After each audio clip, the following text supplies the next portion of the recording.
सभी ग्रामवासियों को सबसे पहले मेरा नमस्कार।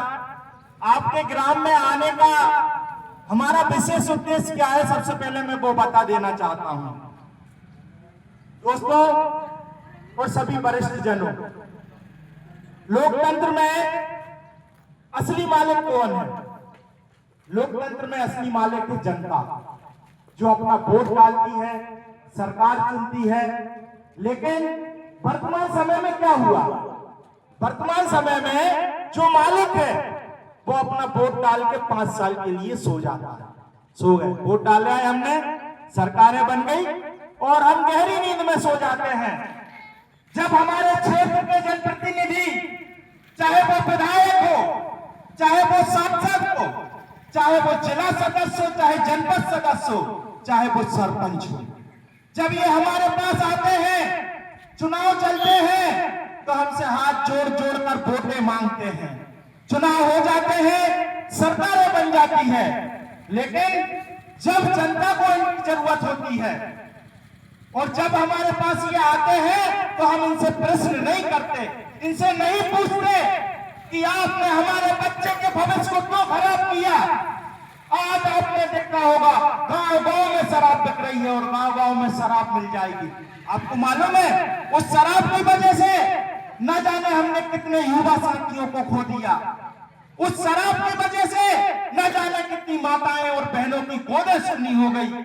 उस शराब की वजह से न जाने कितने युवाओं के लीवर किडनी फेल हो गई। लेकिन हमने आज तक प्रश्न नहीं करा हमारे नेताओं से कि भाई साहब आपने शराब को रुकवाने के लिए क्या प्रयास किया। हमने कभी हमारे जनप्रतिनिधियों से नहीं पूछा। और मैं बताना चाहूंगा, एक समाज, सभ्य समाज का अगर हमें निर्माण करना है तो शिक्षा जरूरी है। शिक्षा को लेकर भी हमने कोई प्रश्न नहीं करा। वोट डाल दी, भूल गए। हमने कभी हमारे विधायक और सांसद से ये नहीं पूछा कि आपने सरकारी स्कूलों की व्यवस्थाओं को चौपट क्यों कर दिया। दोस्तों मैं बताना चाहूंगा, हर आदमी इतना सक्षम नहीं है कि वो बड़े बड़े शहरों में प्राइवेट स्कूलों का खर्चा उठा सके। जो किसान है, गरीब है, मजदूर है, उसकी मजबूरी है सरकारी स्कूल में अपने बेटे को पढ़ाने की। और आज सरकारी स्कूलों की हालत आपसे छिपी नहीं है। कहीं टीचर नहीं है और कहीं टीचर है तो पढ़ाने नहीं जा रहे, अतिथियों के भरोसे स्कूल चल रहे। कहीं टेबल नहीं है, कुर्सी नहीं है, भट्टी नहीं है, खिड़की नहीं है। सरकारी स्कूलों की हालत खराब कर दी। मालूम क्यों कर दी? ये नेता नहीं चाहते कि किसी गरीब का बेटा पढ़ जाए, किसी मजदूर का बेटा पढ़ जाए, किसी किसान का बेटा पढ़ जाए। अगर वो पढ़ गया ना, वो पढ़ लिख के कलेक्टर बन जाएगा, डॉक्टर बन जाएगा, इंजीनियर बन जाएगा। और ये नहीं चाहते कि आपका बेटा पढ़ के कलेक्टर बने, अधिकारी बने, आपका बेटा पढ़ के डॉक्टर बने। ये नेता सिर्फ ये चाहते हैं कि आपका बेटा पढ़े ही ना और आपका बेटा इनके झंडे उठाए, इनके बैनर उठाए और इनके नारे लगाए। ये नेता ये चाहते हैं, क्योंकि अगर व्यक्ति पढ़ लिख गया तो वो अपना हक मांगेगा, अधिकार मांगेगा और वो इन नेताओं से प्रश्न करेगा कि मैंने आपको वोट दिया, आपने 5 साल में हमारे लिए क्या करा। तो ये सोचे समझे रणनीति के तहत आज हमारे देश में एक सी शिक्षा नहीं है। स्टेट बोर्डों के लिए अलग एजुकेशन, ये नेता और अधिकारियों के बेटों के लिए सीबीएसई पैटर्न। आपने देखा किसी नेता का और अधिकारी का बेटा सरकारी स्कूल में पढ़ता हो? अरे इनके बेटे तो विदेशों में पढ़ते हैं और आपके बेटा इन सरकारी स्कूलों में पढ़ते हैं जहां पर शिक्षा व्यवस्था को चौपट करके रख दिया। अब जागने का समय है और प्रश्न करने का समय है।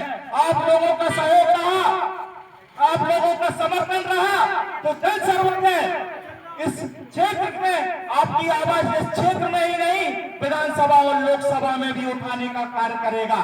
आपने देखा होगा आज हमारे क्षेत्र में बड़े बड़े खेल महोत्सव चल रहे हैं, बड़े बड़े खेल महोत्सव चल रहे हैं। और जब मैं पूछता हूं कि आप बताइए आपके गांव में सर्व सुविधा युक्त स्टेडियम है, क्रिकेट ग्राउंड है, खेल मैदान है आपके ग्राम में, बताइए आप। और कितने गांवों में, कितने स्कूलों में खेल के मैदान है और वहां पर स्पोर्ट टीचर है? ये प्रश्न कोई नहीं पूछता, क्योंकि युवाओं को गुमराह किया गया है। अब बात आती है हमारे किसान भाइयों की। हमारा किसान अपनी खून पसीने की मेहनत से अपनी फसल पैदा करता है। लेकिन बड़ा ही दुर्भाग्य है, जब चुनाव चल रहे थे, इस सरकार ने आप लोगों से वादा किया था, अगर प्रदेश में भाजपा की सरकार बनती है तो किसान भाइयों की गेहूं की फसल 2700 रुपए प्रति क्विंटल खरीदी जाएगी। आपसे वादा किया गया था, अगर सरकार बनती है तो धान की फसल 3100 रुपए प्रति क्विंटल खरीदी जाएगी।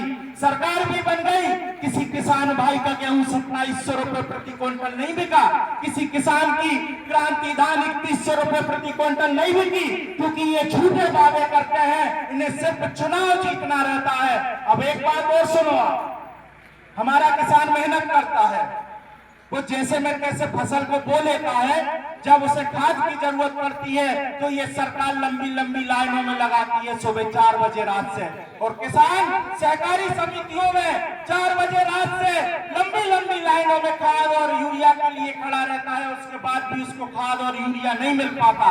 अपनी फसल पैदा कर लेता है तो बेचने के लिए वेयर हाउसों में 4-4 दिन किसान भाइयों को भूखा और प्यासा लाइन में लगा कर रखा जाता है। जैसे में तैसे संघर्ष करके अपनी फसल बेचता है तो बैंक से पैसे निकालने के लिए किसानों को बैंकों में 4-4 दिन महीने भर चक्कर लगवाए जाते हैं। तो मेरे साथियों, अब समय आ गया है, इन नेताओं ने हम लोगों को बहुत लाइन में लगाया, अब इन लोगों को लाइन में लगाने का समय है। तो अब जागने का समय है, जागो। जन सर्वोदय संगठन आपके बच्चे की शिक्षा के लिए, आपके बच्चे के स्वास्थ्य के लिए, किसानों के दाम के लिए, किसानों के फसल के मुआवजा के लिए, किसानों की फसल के बीमा के लिए, क्षेत्र के विकास के लिए जन सर्वोदय संगठन संघर्ष कर रहा है। बस आप लोगों के सहयोग की और आशीर्वाद की आवश्यकता है। अगर आप लोगों ने हमारा सहयोग दिया तो आपकी इस समस्या को, इस आवाज को हम इसी क्षेत्र में नहीं, विधानसभा और लोकसभा में भी उठाएंगे और आप लोगों के काम पूरे कराएंगे। इसी के साथ मैं अपनी वाणी को विराम देता हूं। जय हिंद, जय भारत। भारत माता की, भारत माता की। निकलो घर मकानों से, जंग लड़ो बेईमानों से, निकलो घर मकानों से, जंग लड़ो बेईमानों से। हमें उनके खिलाफ लड़ना है जिन्होंने हमारे बच्चों की शिक्षा को बेच दिया, हमें उनके खिलाफ लड़ना है जिन्होंने हमारे बच्चों का रोजगार बेच दिया, हमें उनके खिलाफ लड़ना है जिन्होंने हमारी स्वास्थ्य सुविधाओं को बेच दिया। आज एक गरीब आदमी सरकारी अस्पताल में भी स्वास्थ्य सुविधाओं का फायदा नहीं उठा सकता, क्योंकि इन नेताओं का इलाज तो मुंबई की लीलावती और दिल्ली के एम्स में होता है। सरकारी अस्पतालों में हमारा क्षेत्र की जनता जनार्दन जाती है और उसे सुविधाओं के नाम पे कुछ नहीं मिलता। मित्रों, अब जागने का समय है। जय हिंद, जय भारत।